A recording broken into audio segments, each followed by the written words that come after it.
슈바이처 박사는 이런 말을 했습니다. 내 인생의 유일한 피난처는 고양이다. 고양이가 피난처다. 이런 말을 했습니다. 슈바이처 박사는 고양이가 자신에게 유일한 피난처가 되었다는 것이죠. 성도 여러분, 여러분의 피난처는 누구십니까?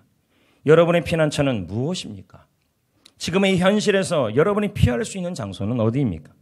그러면 피난처는 또 무엇일까요? 국어사전에 보면 피난처는 재난을 피하여 가서 거처하는 곳이라고 표현되고 있습니다. 근심, 고통, 위험으로부터 피하는 곳을 피난처라고 표현합니다. 오늘 우리가 읽은 시편 62편의 말씀을 보면 피난처라는 단어가 참 많이 나옵니다. 다윗은 환난 중에서 자신의 피난처를 고백하고 있었습니다. 그의 피난처, 유일한 피난처는 고양이가 아니었습니다. 다윗의 유일한 피난처는 하나님이었던 것이죠. 그러면 성도 여러분, 다윗은 왜 그렇게 인생의 피난처가 필요했을까요? 4절 말씀을 봅니다. 뭐라고 나오고 있어요? 누구 때문에 피난처가 필요한가요? 그들 때문이에요. 다윗은 인생의 폭풍우를 만나고 있는데 그 폭풍우가 누구 때문에 왔다고 말하고 있어요? 그들 때문이다. 그들은 누구일까요? 그들은 멀리 사는 사람도 아니고 바로 다윗의 자녀였습니다. 압살롬. 다윗은 압살롬의 아버지인데 그가 그 압살롬이라는 사람이 아버지 다윗을 배반하고 있었습니다. 여러분, 멀리 있는 사람이 배반해도 힘든데 자신의 자녀가 배신하면 이 부모는 이루 말할 수 없는 것이죠. 아버지의 신하들과 백성들을 자기 쪽으로 마음을 돌리는 음모와 계략을 이 압살롬이 꾸밉니다. 그리고 4년이 지난 다음에 헤브론에 가서 스스로 왕이 되었다고 선포한 사람, 이 사람이 압살롬입니다. 다윗은 자신의 신세가 너무 초라하고 힘들었기에 이게 참 아들이기에 더더욱 힘들었다고 하는 것입니다. 4절 말씀을 다시 한번 보겠습니다. 이 4절은 현재 다윗의 상황을 너무도 잘 설명해 주고 있습니다. 그들이, 역시 그들이라고 시작합니다. 읽어봅니다. 그들이 그를 다윗을 높은 자리에서 떨어뜨리기만 누가 했어요? 그들이요. 압살롬과 그의 무리들. 쉽게 말하면 다윗의 자녀들과 다윗의 신하들이 그렇게 했다는 말이에요. 거짓을 즐겨하니 입으로는 뭐예요? 그 앞에서는 축복이지만 속으로는 뭐예요? 그러니까 얼굴은 웃고 있지만 속으로는 욕하고 있는 형태라는 것입니다. 현재 인생의 폭풍우가 다윗에게 거세게 불어닥치고 있었습니다. 다윗은 왕의 자리에서 쫓겨나야 되는 상황이었죠. 그럼에도 불구하고 그 쫓겨나는 현실에서도 다윗의 신하 중에 한 명인 시므이라는 자가 다윗을 저주하며 돌을 던집니다. 다윗은 그 소리를 들으면서 왕의 신분에서 이제는 쫓겨나면서 맨발로 아들의 칼을 피하여 궁을 빠져나갑니다. 사람들은 다윗을 조롱하고 말하기 시작했습니다. 하나님이 다윗을 버렸다. 하나님이 다윗을 버렸다. 왜? 그의 아들이 다윗을 배신했다. 그의 신하들이 다윗을 배신했다. 이걸 보면 하나님도 그를 버렸다. 다윗의 인생의 거대한 폭풍우가 아주 거세게 불어온 것이죠. 이때 다윗은 자신의 심정을 오늘 본문 3절에 다음과 같이 고백합니다. 이렇게요. 자신의 심정이에요. 읽어볼까요? 넘어지는 담과 흔들리는 울타리같이 사람을 죽이려고 자신을 죽이려고 너희가 누구예요? 너희가 나오는데 이게 압살롬 그의 아들과 다윗의 신하들이 일제히 공격하고 있다는 거죠. 여러분, 다윗은 자신을 어떻게 표현하고 있어요? 바람에 넘어지려고 넘어지고 있는 담벼락이다. 넘어지는 게 아니라 넘어지고 있는 곧 넘어질 상황이라는 거죠. 또 뭐예요? 폭풍에 흔들리는 울타리 같다. 아무리 왕이라도요 인생의 폭풍 앞에서는 연약하게 그지없는 모습을 보여주고 있습니다. 다윗도 사람이죠. 어찌 흔들리지 않고 두렵지 않겠습니까? 여러분 한번 생각해 봅시다. 여러분의 자녀가 여러분을 배신했어요. 여러분이 믿었던 사람이 여러분을 배신했어요. 그때 우리의 심정은 말할 수 없는 거예요. 이건 인생의 폭풍을 하는 것이죠. 누가 보아도 쓰러질 듯한 울타리. 가련이 보였죠. 체면도 명예도 권위도 다윗에겐 다 땅에 떨어진 상황이었습니다. 다윗의 마음에는 이런 마음이 있었을 것입니다. 북받쳐 오르는 억울한 심정. 이 마음속에 치욕이 분노로 차올랐을 것입니다. 사랑하는 성도 여러분, 인생의 거센 바람이 불면 흔들리지 않을 사람이 어디 있겠습니까? 오늘 여러분들 중에서도 인생의 폭풍우를 맞고 있는 분이 있습니다. 근데 그 폭풍우가 그들이었다는 거예요. 그들은 누굴까요? 다윗은 아들들이었고 그의 신하들이었고 여러분은 또 누군가가 될 수 있겠죠. 여러분의 가족이 될 수 있고 여러분이 직장 생활하는 사람이 될 수도 있을 것입니다. 이때 우리는 누구를 피난처로 삼아야 할까요? 내가 곧 넘어지려고 그래요. 내가 지금 흔들리고 있어요. 내가 지금 흔들흔들거리고 있어요. 울타리 같아요. 넘어지는 흔들리 담 같고 흔들리는 울타리 같아요. 곧 쓰러져서 자빠질 것만 같아요. 그럼 피난처가 필요하다는 거예요. 누구를 피난처로 삼겠냐는 거예요. 이때 사람들이 주로 어떻게 하는지 아십니까? 사람을 자꾸 찾아가요. 만나서 입을 벌려서 나중에 나오겠지만 웬 놈의 말을 그렇게 많이 하는지. 여러분 말한다고 해결 안 돼요. 다윗은 사람에게 찾아가지 말라 그랬어요. 볼래요? 9절입니다. 아 슬프도다. 사람은 뭐래요? 입김이요. 인생도요. 저울에 달면 그들은 뭐예요? 입김보다 가볍다. 우리말 성경은 번역해요. 비천한 사람도 사람은 뭐예요? 헛것에 불과하다. 기족도 역시 피난처가 안 된다는 거예요. 저울에 달면 비천한 사람이든 기족이든 둘이 합쳐도요. 한날 한숨밖에 안 된다는 거죠. 다윗이 지금 그렇게 고백하고 있어요. 압살롬에게 그의 신하들에게 자신이 모반을 당하고 배신을 당하는 상황에서 사람을 바라봤더니 사람은 기족이든 비천한 사람이든 모두 다 합쳐봐도 한숨밖에 안 되는 의지 대상이 안 된다는 얘기예요. 여러분 사람은 물론 소망과 위로로 받을 수 있죠. 사람을 통해. 그러나 사람은요 의지할 대상은 못 돼요. 진정한 피난처는 아니라는 거죠. 근데 여러분 우리는 뭐예요? 뭡니까? 마치 다윗처럼 압살롬이 자식이 우리를 힘들게 하면요. 그렇게 자꾸 사람을 찾아가요. 사람 찾아가서 앉아서 얘기해요. 여러분 사람들이 앉아서 그 얘기를 한다 그래서 해결점이 나옵니까? 피난처가 됩니까? 부어라 마셔라 술이 또 피난처가 될까요? 절대 안 될 것입니다. 사람은 뭡니까? 둘이 기족이든 비천한 사람이든 합쳐봤자 그냥 하나의 한숨이다. 이 말은 뭘까요? 의지할 수 없다는 말입니다. 어떤 분들은 또 말합니다. 내가 자식이 나를 배신하고 권력에서 떨어진다면 그럼 나의 피난처는 권력 있는 사람이나 권력이나 재물만 있으면 피난처가 생길 거라고 얘기를 합니다. 그러나 다윗은 그렇게 말하지 않아요. 10절입니다. 뭘 의지하지 말라요? 권력이죠, 권력. 뭐 또 나와요? 탈취한 것, 재물이죠. 그래서 뭐 하지 말래요? 재물이 늘어도 거기에 뭘 두지 말래요? 마음을 두지 말라. 포학, 탈취한 것, 재물 모두 권력을, 물질을 의미하죠. 다윗은 말합니다. 지금 내가 사람에게 배신당하고 인생의 폭풍우가 닥칠 때 이때 권력 의지하지 말고 재물을 의지하지 말라. 왜요? 허망해진다. 허망해진다는 건 뭘까요? 공허해진다는 거예요. 여러분 사람을 의지해도요. 재물을 의지해도 권력을 의지해도 인생의 폭풍우가 왔을 때 그것을 피난처로 삼으면요. 남는 건 공허입니다. 그거밖에 안 남아요. 중국을 최초로 통일하는 왕 이름이 진시 황제입니다. 자신을 왕이 되고 나서 시황제라고 부릅니다. 시황제 뜻은 뭘까요? 시작할 시자 아닙니까? 황제의 시작이다. 나는 중국에서 처음 황제의 시작이다. 그래서 진시 황제가 됐습니다. 그는 권력도 재물도 다 얻은 황제가 되었습니다. 그는 권력이 자신의 나라의 피난처가 되어줄 거라고 생각했고 재물은 자신의 가문의 도피처가 될 거라고 생각을 했습니다. 그래서 그는 왕이 되어 나서 옥새를 만들었습니다. 옥새는 왕의 도장이죠. 이 옥새에다가 이런 글을 써놨습니다. 나는 하늘에서 명을 받아 영원히 번창할 사람이 될 것이다. 내 가문도요. 이 말은 무슨 의미입니까?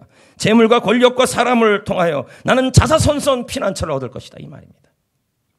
하지만 진나라는 2대 진시황제 이외에 그 다음 왕 2왕밖에 없었습니다.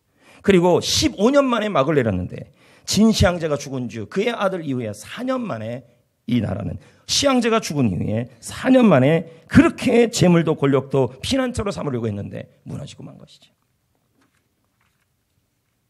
왜 그렇게 돈 봅니까? 왜 그렇게 열심히 사람들을 만나고 다닙니까? 왜 그렇게 열심히 명예를 얻으려고 그럴까요? 그게 혹시 피난처가 되진 않을까? 근데 다윗은 말합니다. 허망하다. 권력도 나를 인생의 폭풍 앞에서 나를 지키지 못하고 물질도 지키지 못하고 사람도 지키지 못한다. 그럼 우리는 누가 우리의 피난처가 될까요? 인생의 폭풍우를 피할 수 있는 유일한 피난처는 누구일까요? 오늘 본문 2절에 다윗은 말합니다. 사람도 아니래요. 재물도 아니래요. 명예도 아니래요. 그럼 뭐래요? 다윗은 고백하는 거예요. 언제예요? 압살롬과 그의 무리가 그에게 배반할 때 이 고백을 한 거예요. 2절입니다. 읽어볼까요? 오직 그만이란 말은 뭘까요? 유일한 나의 반석이다. 오직 그만이 나의 유일한 요새이다. 그러니 내가 흔들리는 상황에서도 흔들리지 않을 수 있다. 이렇게 말하고 있는 거죠. 반석은 뭔데요? 적이 올라갈 수 없는 암벽이에요. 낭떠러지 꼭대기예요. 반석. 그건 뭐예요? 요새라는 말이죠. 다른 말로 표현하면 피난처라는 의미예요. 요새는 뭡니까? 높이 있어서 가까이 가기 어려운 장소에 거기 있으면 적이 못 와요. 그거 피난처죠. 다 무슨 의미예요? 하나님만이 나의 피난처라고 말하고 있는 거죠. 여러분, 지금 인생의 폭풍우가 왔을 때 재물, 인기, 명예, 사람 피난처가 안 됩니다. 허망해질 겁니다. 그러나 하나님만은 나의 유일한 피난처가 됩니다. 그 인생의 폭풍우 속에서 여러분을 도와주는 피난처가 될 거라는 거예요. 어떻게 도와줄까요? 7절 말씀을 보겠습니다. 7절 시작. 나의 구원과 피난처에서 하나님이 두 가지를 하신다는 거예요. 여러분을 구원하시고 여러분을 영화롭게 하신다. 구원은 뭘까요? 인생의 폭풍우가 왔을 때 나의 피난처이신 주님이 그 폭풍우 가운데 여러분을 지키시고 그리고 그 폭풍우를 벗어나게 하시고 영광은 뭘까요? 다윗의 지금 영광은 뭐예요? 왕권을 잃었잖아요. 맞아요. 그럼 그 왕권을 뭐 하는 거예요? 회복되는 거죠. 그걸 하나님이 하시겠대요. 피난처이신 하나님이. 어디서요? 피난처에서요. 다시 한번 정리해 봅시다. 하나님은 여러분의 유일한 피난처예요. 사람이요, 재물이요, 명예가요. 다윗은 사람을 믿었다가 그 사람이 다윗을 배신했어요. 그러면요, 돈요, 돈과 명예와 재물이요, 다윗을 구원해낼 수가 없었어요. 인생의 폭풍 앞에서 압살롬의 반역을요. 근데 다윗은 말합니다. 사람을 의지하고 비천한 사람이나 귀한 사람이나 합쳐봤자 의지해봤자 한숨밖에 안 된다. 한숨이란 말은 숨 한 번밖에 안 된다는 거, 허망해진다는 거예요. 한번 후 불면 의지하는 것이 그렇게 사라진다는 거예요. 하나님만은 나의 반석이시고 나의 요새라, 나의 피난처라. 인생의 폭풍에서 다윗을 보호하고 벗어나게 하시고 그리고 다윗을 영화롭게 하시고 존귀하게 하셔서 오히려 인생의 폭풍우가 다윗의 왕권을 회복하는 도구가 될 거라고 말하고 하나님이에요. 그래서 시편 46편 1절은 말씀합니다. 하나님은 우리의 피난처이시오. 뭐라? 힘이시라. 환난 중에 만날 큰 피난처에서 인생의 환난을 하나님이 어떻게 한대요? 도와주신다고. 어떻게 도와요? 세 개예요. 어떻게 도와줘요? 세 개입니다. 인생의 폭풍우가 올 때 여러분을 지켜주시고 인생의 폭풍우가 올 때 그 폭풍에서 벗어나게 하시고 인생의 폭풍우가 올 때 그 폭풍우가 오히려 여러분에게 뭐로 바뀌어요? 영화롭게 하는 도구가 된다는 말이에요. 하나님은 그럴 힘이 있어요. 저는 성경을 묵상하면서 이거 하나를 깨달았어요. 하나 인생의 태풍을 넘어가면 또 태풍이 오고 하나 고비를 넘겨가면 또 고비가 오고 계속 고비들이 올 겁니다. 인생은 살다 보면. 근데 제가 하나 느낀 게 하나 있어요. 폭풍우가 세면 셀수록 인생의 고난이 세면 셀수록 환난이 세면 셀수록 하나님의 역사심이 세지더라는 거예요. 그걸 많이 느껴요. 근데 성경도 똑같아요. 분명히 폭풍우가 올수록 예수님이나 하나님의 일하심이 더 커져요. 그러니까 이걸 알아야 돼요. 환난 중에 있습니까? 인생의 폭풍우가 있습니까? 하나님이 여러분의 피난처가 되어주시는데 폭풍우가 세면 셀수록 보호하는 힘, 건지는 힘, 영화롭게 하는 힘은 더 세져요. 하나님은 그럴 힘이 있는 분이에요. 하나님은 어떤 힘을 갖고 있는데요? 시편 65편 6절 7절은 다음과 같이 말씀합니다. 주는 뭐가 나와요? 주의 뭐예요? 하나님은 어떤 힘을 갖고 있어요? 산을 세우는 힘. 권능으로 띠를 띄우는 힘, 바다의 설렘과 물결의 흔들림을 어떻게 해요? 진정시키는 힘. 그리고 만민의 소유, 사람들의 그 소유함을 어떻게 해요? 예? 진정시키는 힘. 그게 하나님께 있다는 거죠. 기억합시다. 폭풍이 강할수록, 고난이 세면 셀수록, 강하면 강할수록 하나님의 능력은 더 세져요. 더 커져요. 믿으십니까? 하나님의 힘이 이길 수 없는 것은 없습니다. 하나님은 어떤 폭풍우도 어떤 환난도 다 이길 수 있는 힘을 갖고 있는 분이십니다. 사도행전 27장에 보면 바울은 로마 황제 앞에 서서 복음을 전하여야 했습니다. 바울은 복음 때문에 제수가 되어 배를 타고 호송을 했습니다. 호송을 받습니다. 그런데 이 길에서 폭풍을 만나죠. 그는 옳은 일을 하다가 폭풍을 만난 거예요. 자, 우리는 생각합니다. 옳은 일을 하는데 왜 폭풍우가 오냐? 여러분, 성경 어디에 옳은 일을 한다고 폭풍우가 안 온다는 말은 없어요. 옳은 일을 하든 복음을 전하든 착한 일을 하든 성경 보십시오. 그런 일을 한 사람도 다 폭풍 만났어요. 성경은 옳은 일을 하면 하나님께서 폭풍우를 없게 하신다. 이 약속은 없어요, 여러분. 바울도 만났죠. 식풍량이 심해지자 그들이 갖고 있던 재물들이 의지가 되지 않아요. 어떻게 해요? 배에 있는 짐들을, 그 좋은 산의 진미와 모든 좋은 보석들을 전부 버려버려요. 여러분, 인생의 폭풍 앞에 재물이 의지가 안 된다니까요. 그 다음은요, 그 자리에 명예를 가진 장군은 없었겠습니까? 귀족은 없었겠습니까? 그런데 그런 장군이나 명예라는 직함이 아무 의지가 안 됐다는 거죠. 이와 같이 옳은 일을 했기 때문에 여러분들 중에 혹시 어려움에 처한 분들도 있을 것입니다. 하지만 여러분, 중요한 건 풍랑이 있냐 없냐가 아니라 우리 하나님이 함께 하느냐. 사도행전 27장 23절 24절에 바울에게 하나님이 하신 말씀이죠. 읽어볼까요? 시작. 내가 섬기는 바울아, 너는 어디 가야 된대요? 로마 왕 앞에 서야 된다. 이렇게 지금 말하고 있는 거예요. 여러분, 하나님이 지금 뭘 하고 있어요? 폭풍우를 만나는 바울에게 피난처가 되고 있어요. 그들과 함께하고 있어요. 그를 건져줘요. 그리고 이 폭풍으로 바울은 이 폭풍 때문에 바울이 죽은 것이 아니라 누가 앞에 서게 되냐면 이 폭풍을 통하여 어디로 가게 되냐면 먼저는 멜레데 섬으로 가게 돼요. 거기서 뭐 하는데요? 복의 통로가 돼요. 추장을 살리고, 독에 뱀에 물린 추장을 살리고 그 지역을 복음화시키고, 그리고 그것으로 끝납니까? 가이사 앞에 서게 되죠. 이건 뭡니까? 성도에게 닥친, 옳은 일을 하고 닥친 폭풍은 성도를 복의 통로로 쓸 수 있는 자료로 인도한다는 거예요. 지금 당하는 그 인생의 폭풍우가 여러분을 망가뜨리는 것이 아니라 그 폭풍우가 여러분 인생의 선한 도구가 될 거라는 거예요. 저는 이것도 깨달았어요. 두 가지를 깨달았는데, 인생의 폭풍우가 강할수록 하나님의 능력은 더 세지고, 그리고 인생의 폭풍우가 옳은 일을 하다가 당하는 폭풍우라 할지라도 그 폭풍우가 여러분을 망하게 하는 것이 아니라 그 폭풍우가 여러분을 위한 선한 도구가 될 거라는 거예요. 믿으십니까? 지금 폭풍우가 봅니까? 열심히 살았는데 인생의 배가 흔들흔들거리고 있습니까? 지금 내 인생의 배가 언제 깨질지 모르는 상황 속에 있습니까? 예수를 믿고 있는데 이런 일들이 일어났습니까? 기억하시길 바랍니다. 하나님을 믿는다고 고난이 면제되는 게 아닙니다. 하나님을 믿는다고 내 인생의 폭풍우가 면제되는 것이 아닙니다. 인생의 폭풍우는 인생을 살다 보면 누구나 오는 것입니다. 병도 오고, 배신도 당하고, 직장 생활이 힘들고, 사업이 실패하고, 인생이 흔들흔들 되는 것입니다. 성도 여러분, 성경 어디에도 예수 믿으면 풍랑 없을 거란 약속은 없습니다. 왜 우리가 그런 말을 합니까? 예수 믿으면 풍랑 없을 것이다, 무풍지대다, 그런 말은 없어요. 예수 믿어도 내 배가 흔들릴 수 있고, 예수 믿어도 인생의 폭풍과 불어올 수 있습니다. 누구처럼요? 바울처럼, 누구처럼? 다윗처럼. 다윗만큼 하나님 잘 믿은 사람이 어디 있습니까? 근데 왜 배신합니까, 아들이요? 다윗처럼 하나님을 그렇게 열심히 믿은 사람이 어디 있습니까? 그런데 왜 그의 부하들이 그를 배신합니까? 그리고 바울처럼 얼마나 복음을 열심히 전한 사람이 어디 있습니까? 근데 왜 인생의 폭풍과 옵니까? 하나님은 예수를 믿어도, 옳은 일을 해도 누구나 고난은 온다고 말하고 있는 거죠. 성경 어디에도 우리가 풍랑 만나지 않을 거라는 약속은 없어요. 그러나 하나의 약속은 있어요. 이사야 43장 2절. 이건 있어요. 내가 물 가운데 지날 때에도 내가 너와 함께 할 것이라. 이건 있다니까요. 네가 강을 건널 때 물이 너를 침몰치 못할 것이다. 내가 불 가운데 지날 때에도 너는 타지 아니할 것이다. 불꽃이 너를 사르지 않을 것이다. 못할 것이다. 이 약속은 있다는 거예요. 할렐루야. 이렇게 안 믿으면 신앙생활은 시험 들어버려요.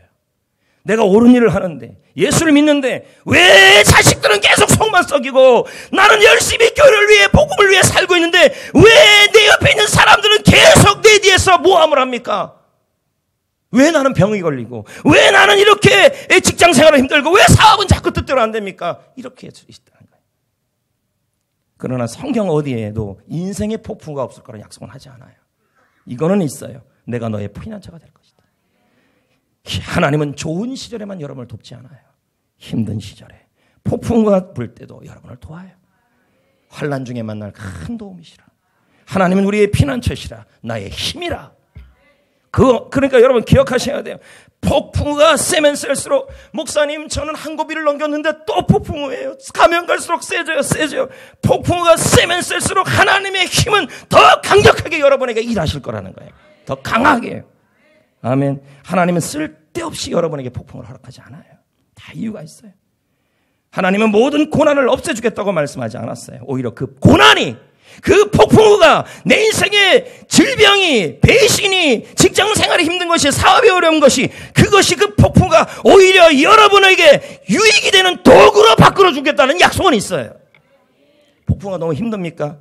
더 힘들면요, 폭풍우가 힘들면 이럴수록요, 그 폭풍우가 여러분의 인생을 어디로 만드냐면 선한 도구가 되는 도구가 되어서, 선한 일을 위한 도구가 되어서 그 폭풍우가 힘들면일수록, 고난이 세면 셀수록 여러분은 더 높이, 더 멀리 가게 될 거예요.